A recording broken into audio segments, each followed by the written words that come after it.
Assembly తీసుకోవాలని అందరినీ కోరుకుంటున్నాను.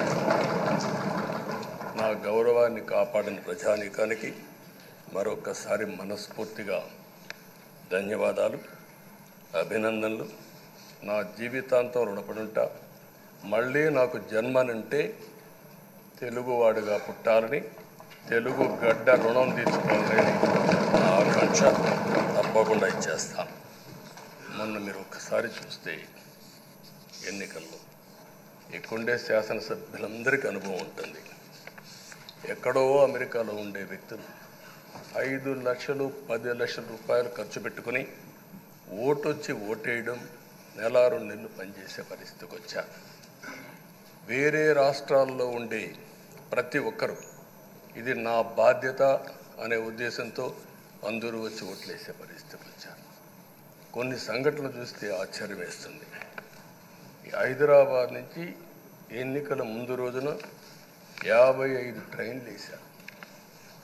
55 ట్రైన్లో ఫుట్పాత్లపై నిలబడుకొని వచ్చారు.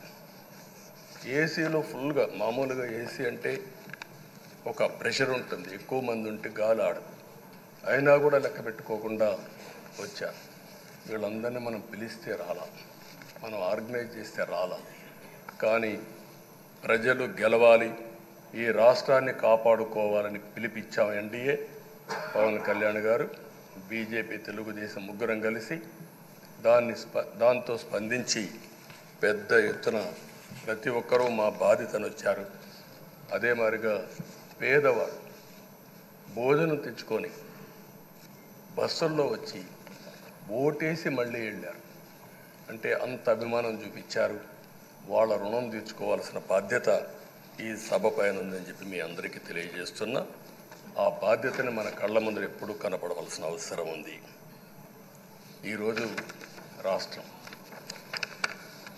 విధ్వంసమైన రాష్ట్రాన్ని మళ్ళీ గాడిన పెట్టాలి. మంత్రులందరం ప్రమాణ స్వీకారం చేశాం, పవన్ కళ్యాణ్ గారు అందరం కూడా చేశాం. కానీ ఈరోజు ఒక్కసారి ఆలోచిస్తే ఎక్కడున్నామో తెలియని పరిస్థితి, ఎంత అప్పు ఉందో తెలియని పరిస్థితి, చాలా సమస్యలు ఉన్నాయి. అయితే ప్రజలు మంచి ఎమ్మెల్యేలు ఎన్నుకున్నారు. నేను కానీ, పవన్ కళ్యాణ్ గారు కానీ, బీజేపీ కానీ, అగ్రనాయకత్వం అందరం కూడా, నరేంద్ర మోడీ గారితో సహా ఇంకొక పక్క అమిత్ షా గారు అందరం కూడా మీటింగ్లు పెట్టినప్పుడు చాలా స్పష్టంగా హామీలు ఇచ్చాం. అవి నమ్మారు, మనలందరినీ ఎంపిక చేసుకున్నారు. మీరందరూ కలిసి ఒక మంచి వ్యక్తిని, రాజకీయాల్లో గౌరవాన్ని కాపాడే వ్యక్తిని, పార్టీని నమ్ముకున్న వ్యక్తిని మీరు ఎన్నుకున్నారు. ఈరోజు మనందరం కూడా గుర్తుపెట్టుకోవాల్సింది, ఇక్కడికి వచ్చినప్పుడు అవతల పార్టీ వాళ్ళు కూడా మనం ఎగతాళి చేయాల్సిన అవసరం లేదు. ప్రజలు పనిష్మెంట్ ఇచ్చారు. ఇదే హౌస్లో నేను చూశాను. 23 సీట్లు మాకు వచ్చాయి. నేను బాధపడ్డాము. కానీ ప్రజాస్వామ్యాన్ని గౌరవించాలనే ఉద్దేశంతో ప్రజాస్వామ్యుతంగా పనిచేశాం. 23వ తారీఖు ఎన్నికల రిజల్ట్స్ వస్తే దాన్ని వక్రీకరించి 23వ తారీఖున దేవుడు రాసిన స్క్రిప్ట్ ఇది, మీకు 23 సీట్లు వచ్చాయని మాట్లాడారు. ఇప్పుడు నేను అడుగుతున్నా, కూటమికి 164 సీట్లు వచ్చాయి. 1, 6, 4 కూడుకుంటే 11 వస్తుంది. రాష్ట్రంలో దగ్గర 1631 రోజులు అమరావతి రైతాంగం ఆడబిడ్డలు ఉద్యమం చేశారు. ఆ 4 నెంబర్లు కలుపుకుంటే 1, 6, 3, 1 కలుపుకుంటే 11 వస్తుంది. అంటే ఇది కూడా భగవంతుడి స్క్రిప్ట్ అయినా కూడా నేను మాట్లాడడం లేదు, నేను కామెంట్ చేయడం లేదు. ఈరోజు ఉంటే వాళ్ళకు కూడా అర్థమయ్యేది. వాళ్ళు ఉండకుండా పోవడం అనేది వాళ్ళ పిరికితనం తప్ప ఇంకోటి కాదని చెప్పి కూడా నేను మీకు తెలియజేస్తున్నా. అయితే నేను ఇక్కడుండే సభ్యులను కూడా మిమ్మల్ని కోరుతున్నా, మనం ప్రజా సమస్యలపైన దృష్టి పెట్టాలి తప్ప వీళ్ళ మీద కాదని చెప్పి కూడా నేను మీకు తెలియజేసుకుంటున్నాను. ఆ రోజు పవన్ కళ్యాణ్ గారిని అసెంబ్లీ గేటు కూడా తాకనీయం అని పెద్ద పెద్ద డైలాగులు చెప్పారు. 21 సీట్లలో పోటీ చేస్తే 21 సీట్లని గెలిపించారు.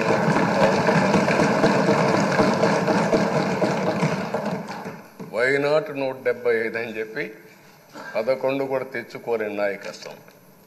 అంటే ఏ విధంగా మాట్లాడారు అనేదానికి ఇది ఒక ఉదాహరణ. ఆ రోజు పవన్ కళ్యాణ్ గారు చాలాసార్లు, నేను కూడా అన్నాను, బయట చాలామంది అభినందించారు. ఎక్కడ తగ్గాలో తగ్గడం, ఎక్కడ గెలవాలనో గెలవడం నేర్చిన వ్యక్తి పవన్ కళ్యాణ్ గారు. దానికి మనస్ఫూర్తిగా అభినందిస్తున్నాను. ఈరోజు మనందరం కూడా గుర్తుపెట్టుకోవాల్సింది, రాజకీయాల్లో సుదీర్ఘమైన రాజకీయాల్లో ఉన్నాం. మొత్తం కలిసి 16వ సభ. మీ అందరికంటే సీనియర్ మోస్ట్ నేను. 8 + 1 9వసారి, అంటే 16 సభల్లో 16వ సభ 9 సభల్లో ఉన్నాను. అంటే అన్ని సభలను చూశాను. నా జీవితంలో ఎప్పుడూ చూడని సభ మొన్న జరిగిన సభ, 15వ శాసనసభ. కానీ ఇప్పుడు నేను కోరుకునేది మీ దగ్గర నుంచి, అది ఒక చెడు సభ కింద, ఒక కౌరవ సభ కింద మనం భావించాం. కానీ అత్యున్నతమైన సభగా 16వ శాసనసభని నిర్వహించే బాధ్యత మనందరిపైన ఉంది. గౌరవప్రదంగా నిర్వహించాలి. అదే సమయంలో ఇక్కడుండే ప్రతిపక్షాల దృష్టిలో పెట్టుకొని కాదు, 24 గంటలు మనం ప్రజలతో ఉండాలి. ప్రజాప్రభుత్వంగా ప్రజలకు జవాబుదారితనంగా ఉండాల్సిందిగా నేను మిమ్మల్ని అందరినీ కోరుకుంటున్నాను. ఈరోజు మనందరికీ అధికారం ఇవ్వడం కాదు, అతి ముఖ్యమైన బాధ్యత ఇచ్చారు. ఈ రాష్ట్రాన్ని మళ్ళీ ఘాటున పెట్టమని మనతో మాట్లాడారు, మనకు చెప్పారు. ఎప్పుడు కూడా నేను ఒకటే భావిస్తాను, ప్రజా జీవితాలను మార్చే శక్తి ప్రభుత్వ విధానాలకు ఉంటుంది. ఆ ప్రభుత్వ విధానాలకు రూపకల్పన చేసే సభ ఈ చట్టసభ. ఈ విషయం ప్రతి ఒక్కరూ గుర్తుపెట్టుకోవాల్సిన అవసరం ఉంది. ఈరోజు మనం చేసే పని, ఈరోజు ప్రజల భవిష్యత్తే కాకుండా భావితరాల భవిష్యత్తు కూడా నిర్ణయిస్తుంది. ఈరోజు భారతదేశం 91లో ఆర్థిక సంస్కరణలు వచ్చాయి. ఒక తెలుగు బిడ్డ పివి నరసింహరావు గారు ఆర్థిక సంస్కరణలు ప్రవేశపెట్టారు. ఈరోజు భారతదేశం ముందు చాలా వరకు అభివృద్ధి అయ్యే పరిస్థితి వచ్చింది. ఆయన ప్రవేశపెట్టిన ఆర్థిక సంస్కరణను నేను ఆదర్శంగా తీసుకొని ఆ రోజు ఉమ్మడి ఆంధ్రప్రదేశ్లో అనేక పాలసీలు తీసుకొచ్చాం, సంస్కరణలు తీసుకొచ్చాం. ఐటీ, విద్య, పాలనా రంగం, ఇన్ఫ్రాస్ట్రక్చర్, ఇవన్నీ మనం తీసుకొచ్చాం. ఎన్నో డికేడ్స్ కాదు, 25 సంవత్సరాల్లో దాని యొక్క ప్రభావం మనం అందరి ముందు కనపడుస్తుంది. ఈరోజు హైదరాబాద్ నగరం వన్ ఆఫ్ ది బెస్ట్ సిటీగా ఉందంటే 25 ఏళ్లకు మనకు తీసుకున్న నిర్ణయాలే కారణం. ఈరోజు నేను అందరినీ ఒకటే కోరుతున్నా, మీ అందరినీ, ఈరోజు భారతదేశం 5వ అతిపెద్ద ఆర్థిక వ్యవస్థ. ఇంకొక 4-5 సంవత్సరాల్లో ఎన్డీఏ ఆధ్వర్యంలో 3వ అతిపెద్ద ఆర్థిక వ్యవస్థగా తయారవుతుంది. 2047 వికసిత్ భారత్ ఎన్డీఏ నరేంద్ర మోడీ గారి కల అయితే, వికసిత్ ఆంధ్రప్రదేశ్ మనందరి కల కావాల్సిన అవసరం ఉంది. నాకు ఏమాత్రం అనుమానం లేదు, భారతదేశం ప్రపంచంలో అగ్రస్థానానికి వెళ్తాం. నెంబర్ 1 కానీ నెంబర్ 2 కానీ ఉంటాం. అదే సమయంలో మనందరి ఆశయం, మనం చేసే చట్టాలన్నీ కూడా తెలుగువారు ప్రపంచంలోని నెంబర్ 1గా ఉండాలని, ఆంధ్రప్రదేశ్ని జీరో పావర్టీ స్టేట్గా తయారు చేసి ఆర్థిక అసమానతలు తగ్గించే విధానానికి ఈ సభ శ్రీకారం చుట్టాలని కోరుకుంటూ, దానికి అయ్యన్న పాత్ర గారి అధ్యక్షతన మనం ముందుకు పోవాలని చెప్పి మనస్ఫూర్తిగా కోరుకుంటున్నాను. ఇంకొక పక్క ఈరోజు మీరందరూ కూడా గుర్తుపెట్టుకోవాల్సింది, ఈ సభలో దూషణలు, వెకిలి చేష్టలు అవి కాకుండా ఉందాతనంతో ప్రతి ఒక్కరం కూడా ముందుకు పోయే విధంగా కార్యక్రమాన్ని తీసుకుపోవాల్సిందిగా నేను కోరుతున్నాను. 16 సభలు మనం చూసాం. ఈ 16 సభలు మీరు చూస్తే ఆంధ్రప్రదేశ్ శాసనసభ హేమీలు వచ్చారు. అందులో టంగుటూరి ప్రకాశం పంతులు, ఎన్జి రంగా, నీలం సంజీవరెడ్డి, బెజవాడ గోపాల్ రెడ్డి, తెన్నేటి విశ్వనాథం, గౌత లచ్చన్న, పివిజి రాజు, పుచ్చలపల్లి సుందరయ్య, అయ్యదేవర కాళేశ్వరరావు, చండ్ర పుల్లారెడ్డి, వావిలాలు గోపాలకృష్ణయ్య, మోటూరి హనుమంతరావు, గుంటూరి బాపనయ్య, కాకాని వెంకటరత్నం లాంటి ఉద్దండులందరూ వచ్చారు.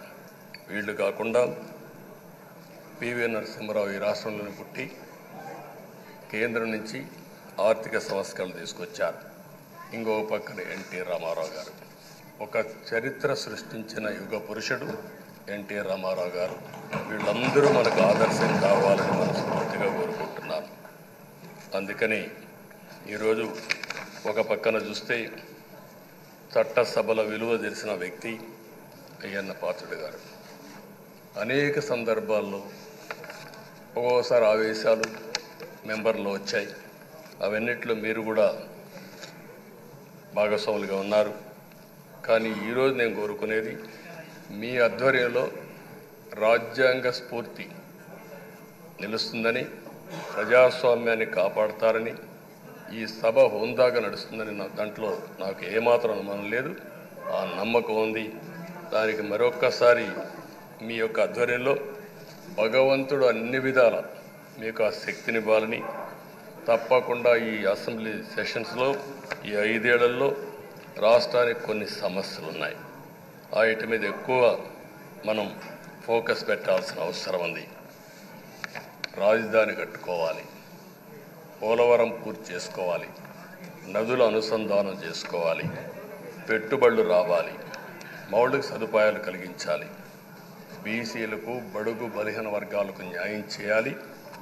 ఏది చేసినా పేదవాళ్ళ దృష్టిలో పెట్టుకొని ఈ అసెంబ్లీ చేసేటప్పుడు మీ అపారమైన అనుభవాన్ని మీరు ఉపయోగించుకొని ఈ సభను సక్రమైన దారిలో నడిపించడానికి మీరు దోహదం చేయాల్సిందిగా మిమ్మల్ని అందరినీ కోరుకుంటూ, ఈరోజు మీరేసే మీ ఆధ్వర్యంలో జరిగే చర్చలు 2047కి తెలుగు జాతి ప్రపంచంలోనే నెంబర్ 1గా ఉండడానికి, ఈ రాష్ట్రంలో పేదరికం లేని సమాజాన్ని నిర్మాణం చేయడానికి, ఆర్థిక అసమానతలు తగ్గించే దిశగా